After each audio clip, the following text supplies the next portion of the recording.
to this unprecedented lawfare against President Trump, his top supporters, his attorneys, January 6 supporters, Parents Christian. You're the victim of this lawfare in Texas, where you had drunk Dade, the House Speaker, impeaching you for nonsense. So what are we going to do to fight back against this lawfare? Yeah, and so Donald Trump, you said 700 and how many years? Mine is only 204. So I'm on the low end. Weak. So what I would say is the Democrats, they always support their own, whether they're guilty or not guilty. Republicans have in the past tended to distance themselves from any kind of controversy related to legal, and we just can't do that anymore. Not only do we have to embrace our people, but we also have to support them, both financially, we have to support them with our words. We can't run from it because they are destroying us with the legal system. And the way the legal system is structured now, they send you to courts in very liberal counties with very liberal judges, very liberal juries, all the way up the line. So instead of applying the law, they apply politics, and your name is all that matters. Your name is Donald Trump, you're guilty. If your name is Ken Paxton, you're guilty. I'm not going to name anybody else because I don't want anybody else to be indicted. But that's the way it works. And if we don't stand behind our own people, they're going to take everybody down that stands up for the people. I would say this about Ken Paxton in Texas. He is a target because he has been the tip of the spear, leading the effort to hold big tech accountable. He's been the tip of the spear on immigration. The Uniparty hates Ken Paxton, and that's why they're trying to take him out. I always joke that I'm going to be Trump's attorney general, which is not possible because there's that pesky thing called Senate confirmation. Ken Paxton would be a fantastic attorney general in a Trump 47 administration. And here's a future attorney general in North Carolina, Dan Bishop. What would you do about this lawfare? How should we respond as a movement? We have to fight back. That's what Ken Paxton's example has been in Texas. That's why in North Carolina, we've never elected a Republican attorney general since 1896. It's kind of an anomaly in North Carolina as the two-party system's matured there, but we've been right on the precipice of it. But what I realize serving in Congress and watching this is that's an open seat in North Carolina, and we need more soldiers on the field who can make a difference like Ken has done in Texas. And the state attorney general's tool is one of the most effective in the tool bag. But again, what we've got to do is fight back. I think it's another aspect of what Ken just said.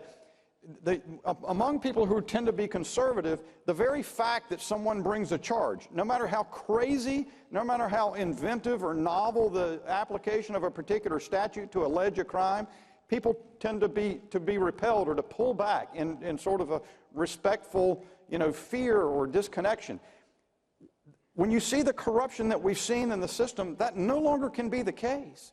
We've got to lean in. We've also got to use every tool at our disposal to fight them back. And that's why I'm going to run for North Carolina's Attorney General.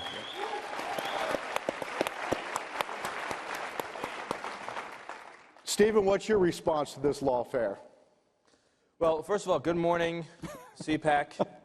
It's great to see so many people here at this panel today, because this is the most important conversation topic I think you could possibly have in America right now. The fact that you're all here shows that you all understand that.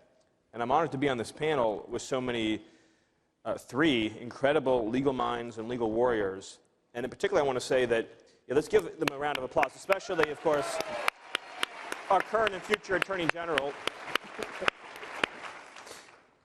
Because the only way out of this nightmare is going to be filling every legal office in this country with Dan Bishops and Ken Paxtons. That's the short answer.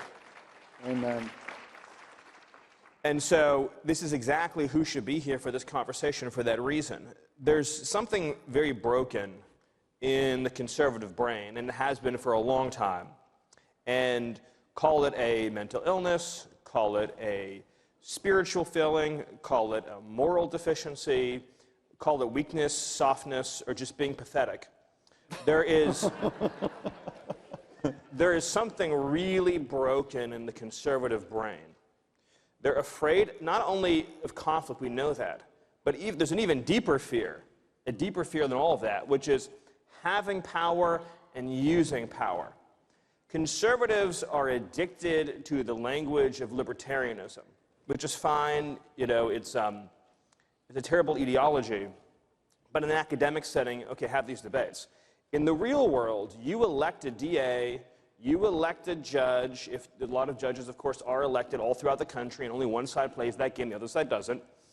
You elect a state Supreme Court justice, you elect an attorney general, and so on and so forth, to have an office with specific powers, duties, and responsibilities, with the expectation that they will use that authority to defeat evil, to protect the good, and to accomplish positive change in society. And you have to use that power fearlessly. And you have to measure your success by what is actually happening in the world. So this may seem like a tangential point, but it's not. Conservatives pass laws all the time that say, do this and don't do that, do this and don't do that. But they don't actually change anything in the real world once those laws have been passed. A number of states, for example, have passed laws saying that you can't have this in the curriculum, or you can't have that in the curriculum, and you can't teach DEI, and so on and so forth. Without exception, I can promise you, all the commies in the classroom changed the name of their lecture, changed one word, changed one little paragraph in the syllabus, and did the exact same damn thing every single day because they're communists and that's what they do. Were they sued? No. Were they arrested if they broke a law and it's applicable? No. Did any DA anywhere, if you're talking about trans issues, think of arresting somebody for abusing children with trans ideology? No. We write blog posts about it. That's what we do. And as long as that continues to be the case, we're going to lose the country, we're going to fail, and all we're going to have about it is a record of all the times we whined and complained and did absolutely nothing. So until we get serious, all the way down to the local DA, all the way up to the state AG, and every office in between, including judges, electing people who have power and will use that power and measure their success by change in the real world, then we aren't going to be able to beat the left. And that's just the honest truth.